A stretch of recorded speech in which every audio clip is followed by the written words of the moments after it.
మేము బీసీ బిల్లుకు సంపూర్ణ మద్దతు మా బీఆర్ఎస్ అని దండం పెట్టి మూత మోగిస్తాము, సంపూర్ణమైన మద్దతు ఇస్తాము అని సిలుక పలుకులు పలుకుతున్నారు. మరి మీ నర్సయ్య తాత అసెంబ్లీకి పోతే ఆకిట్లా కనబడ్డాడు. ఏది ఇక పైన కడుతున్నారు పోదామని. ఓ సారో అంటి అది మరి బీసీ కులగణన కాంగ్రెస్ వాళ్ళు చేస్తుంటే మరి రాహుల్ గాంధీ ఆశయాలకు తూట్లు పడుస్తున్నవాట, ఈ బీసీ కులగణన ముందు పడకుండా అడ్డుపడుతున్నవాట కాంగ్రెస్ వాళ్ళు అంటున్నారు సారు అంటే మరి నీ నోటి ముత్యాలు ఏమైనా రాలిపోయినాయా?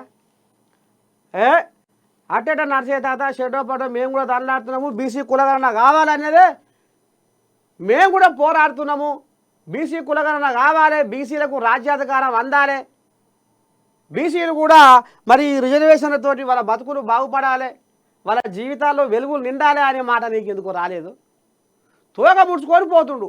ఇగో మళ్ళొక పాట నూరి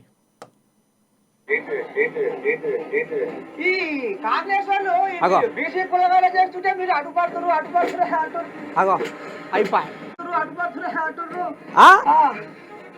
వీళ్ళు వీళ్ళు ఇప్పుడు బీసీలకు రిజర్వేషన్లు ఇస్తందుకు మా సంపూర్ణమైన మద్దతు ఉంటుంది.